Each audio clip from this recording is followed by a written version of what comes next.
Tolobela yango magazine esalemi na Amasek na lisungi ya misala ya Internews na linaka na yango renforcer les radios rurales en RDC 3R RDC na lisungi ya misolo ya coopération suédoise. Mbote na bino nyonso balandi ya tolobela yango oyo ezali magazine epesaka bino basango nyonso etali gouvernance, démocratie, éducation électorale, égalité des sexes, violence sexuelle basée sur les genres na kobundisa bokono bwa mpox na etuka ya Équateur. Pona lelo tokolobela litomba ya maponami mpona bana mboka na elobeli Louise Bakandi. Maponami ezali etinda pe ezali na litomba mpona bana mboka. Ebongi kote ya baimboka bakendaka na maponami. Tolanda makanisi ya bafandi ya ingumba mbandaka na elobeli ya Annette Lotafe.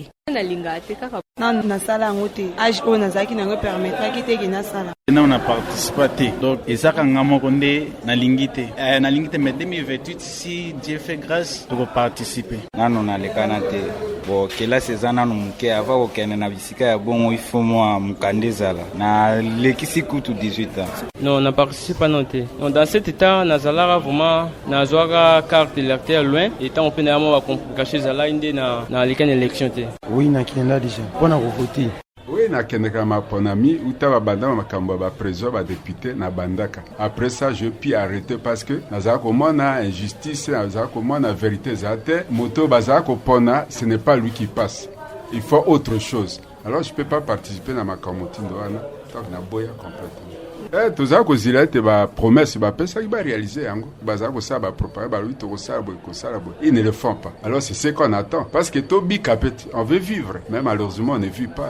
Oui, nécessairement na sengena kenda na maponomi parce que na za mona mboka na za congolais d'origine na sengeli na pona bana mboka oyo baza ko tia mikanda na bango po bakoma ba président de la République, ba député, ba sénateur. Comme naza mona mboka naza na makoki, ce sont des devoirs civiques, ça fait makoki oyo ekoki ko tinda biso ke to singeli to sal parce que to za bana mboka. To za ko zela parce que koya na bango awa ba kuti biso ba lobaki voilà toye pona biso tokobongisa mboka toko sala boye ba école ba salaire na bino boko za suboye te tout ça mais to za kozela eloko moko ezako pesa biso mabe makasi ezande ke tango to pesi bango pouvoir to bimisi ba sénateur to bimisi ba député tango bazako kenda na bango bakenda kalibela bataka sumiso na simate ça fait bakomi ko salela kaka bomoi oya bango moko na yango wana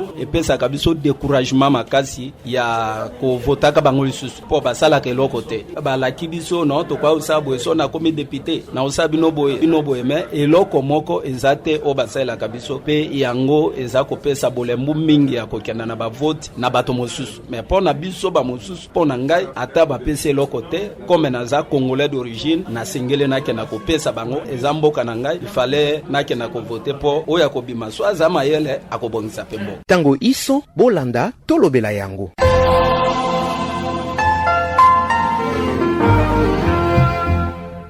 Ebongi na seni ebongisaka maponami malamu mpona kosepelisa bana mboka pe kosilisa mbeba ebele oyo elekaki na maponami eleki. Bo elobeli Maître Anthony Bomboko, avocat na baro ya mbandaka na elobeli ya Peter Biak. Maître Anthony Bomboko Mwamba, topesi mbote. Mbote ndeko journaliste. Ozali avocat na baro ya etuka Équateur. Tolingi penza to soana muke makambo etali éducation électorale. Ya liboso tolingi toyeba vote tope élection nde eloko nini. Élection ezali moment oyo tokendaka kopona ba représentant na biso. Ba représentant na biso toponaka bango to exprimaka ngo na ngonga ya élection.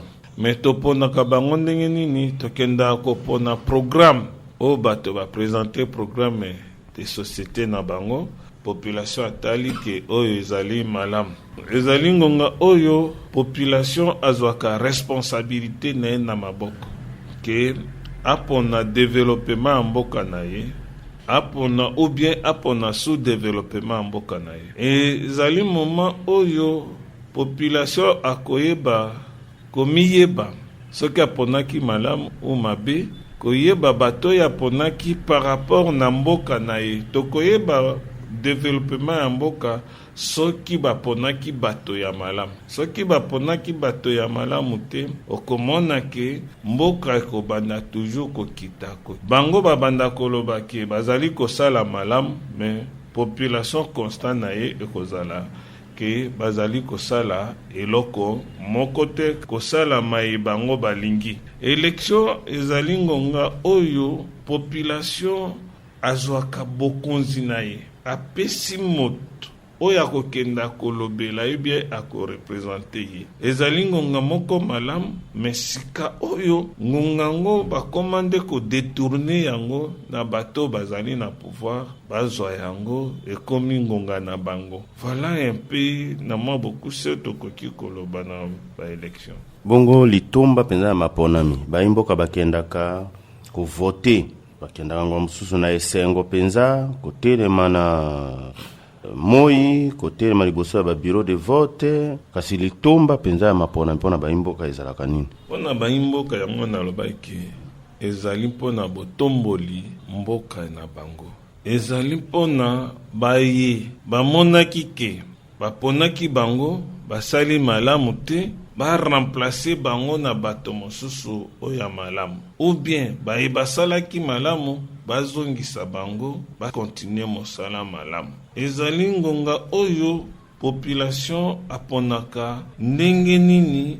akoparticiper na makambo ya mboka, c'est-à-dire na ba décision ya mboka. Bakoki kozwa décision moko te sans que ba consulter population. Ezali na ngonga ba élection bato bazwaka décision wana. Et ezali ngonga oyo population akopona pe ndenge nini akosekirize mboka na ye. Ngonga oyo moto soki baponi yo na élection, yo ozali mokonzi te, yo ozali nde mosali ya population oyo baponi yo. Tala sikande makambo mabongwana, soki baponi moto akomi koyawa tokenda koyamba ye, po tozwa triko, po tozwa nini 1000 francs, yende azali na devoir aya envers biso, ayebisa biso likambo nini asali kuna.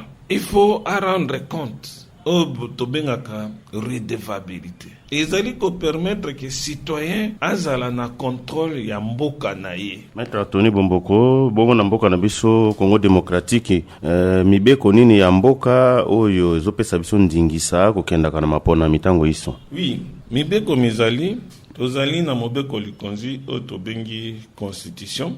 Tozali mpe na mobeko mosusu s'aplikaka na ngwana loi électorale.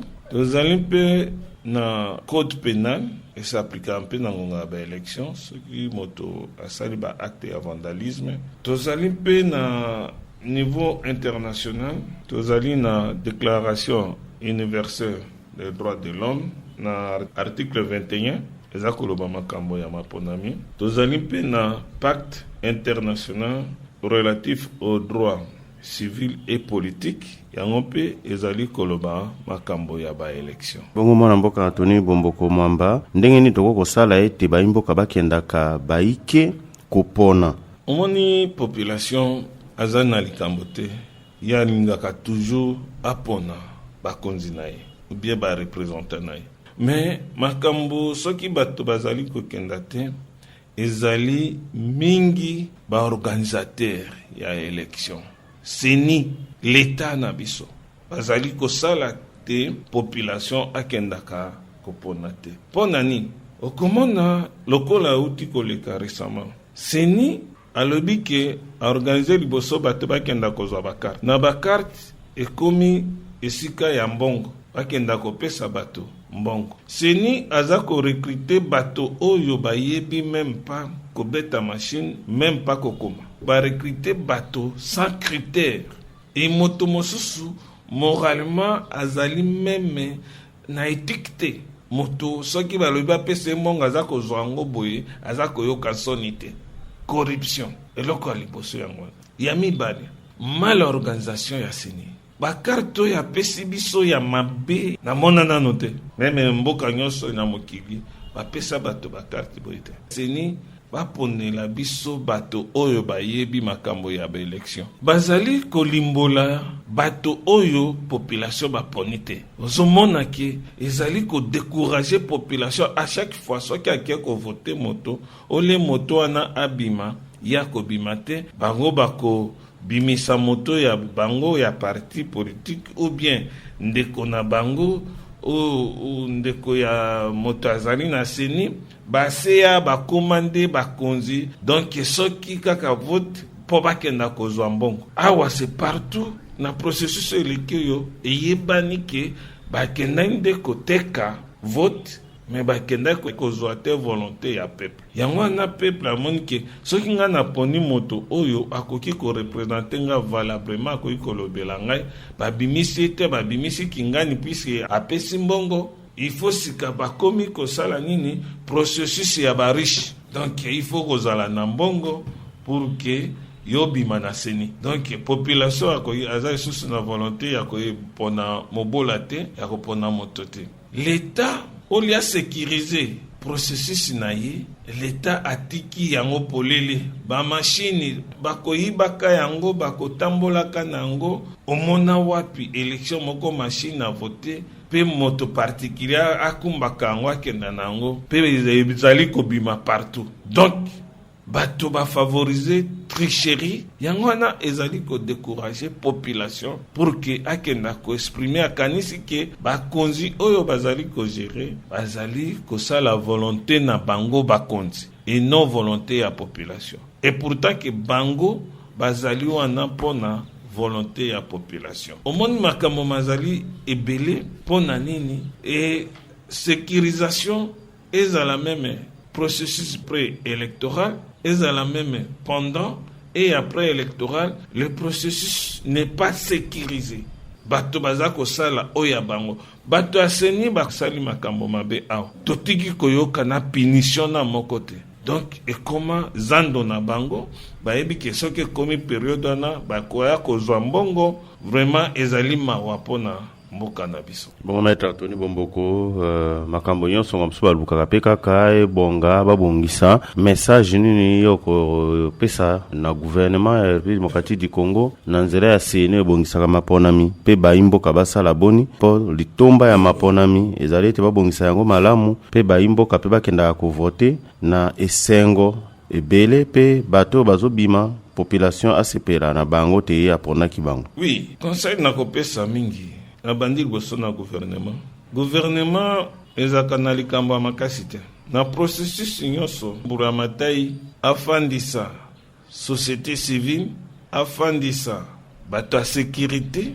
baloba makambo ya baélection, bazwa consensus ekozala malamu. Ye mpe gouvernement ayeba kosécuriser baélection banda na libandeliti na suku. Ye mpe gouvernement ayeba kotia mbongo na ba oyo bazali na esika wana ba organisateur, c'est-à-dire seni, apesa bango mbongo po basala mosala na bango malamu. Po na seni soki baponio na seni, c'est pour dire que ozala moto oyo oza crédible, société bayebi yo ke yo osalaka makambo ya bosembo, bapona bato oyo bakoki na esika wana ya seni, et non batika kozwaka bato oyo mwana nkasi, mwana noko, mwana ya boye, kamaradi na ngai tozalaka na ye boye, bato oyo bayebi meme kotouche machine te, pasi na biso wana. Seni asalela biso biloko ya qualité, corruption eleki. Seni a organisé malamu ba élection, c'est-à-dire babimisa moto oyo ba voter et non babimisa moto ya pesa ki bango mbongo ou bien ba recommandation wane ezali malamu te, parce que ezali ko décourager population bakenda kalisusu na vote. Po na biso population tolemba te, mboko ezali mboka na biso, po bato to vota kwana soki asali mabe ezalaki mbala nsima to sanctionner ki asali malamu te, puisque entité ou mboka na biso ou Équateur ou bien territoire ekoyeba na malamu na bato oyo to voter. C'est-à-dire koyeba na malamu soki bango ba impulser développement na coin wana. C'est-à-dire nous sommes les reflets de notre vote. Est-ce que l'Équateur est développé? Ce qui est développé, population va y aller. Est-ce que l'Équateur maso mazali koleka malamu? C'est pour dire que tozali reflet ya ba représentant na biso auto votaki. Pour to voter bato apesinga 10 000, apesinga 1000 francs, apesinga tricot, apesinga liputa. Ou apesinga 10 000. O tozali koyeba te ke o anizali corruption, mais ce qui n'azali na conscience. Na keko voter moto oyo akolobela ngai mibe nen mboka etambola na barek moto nyonso ko se retrouver na kati wana tokenda ko voter to sanctionner to à la sincère na vote na biso moto soki a corrompre yo pas ezali ozimbongo na olei mais yo kei ko voter l'État okei koluka développement ya mboka na yo okei koluka développement ya entité na yo okei mpe koluka développement ya yo moko moto zali komona ye mabe po aye na ngonga na corruption olobi ke na ke ko voter mais soki aye na mbongo lia et yo moko yeba kosala choix judiciaire. Maître Anthony Bomboko Mwamba avocat na baro ya etuka Equateur topesio matonde mingi nengo ya na mituna na biso. Merci ndeko.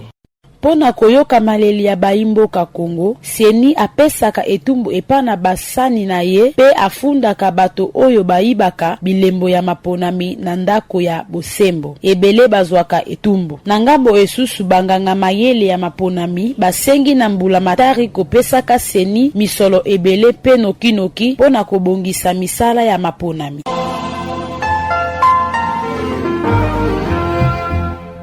Tolobela yango ya lelo esili. Ezalaki na elobeli Louise Bakandi. Tolobela yango ezali magazine oyo esalemi na lisanga Amasek na misala ya Internews na kati ya mwango renforcer les radios rurales en RDC, 3R RDC na lisungi ya misolo ya coopération suédoise. Matondi na bino nde tokutani mokolo mosusu.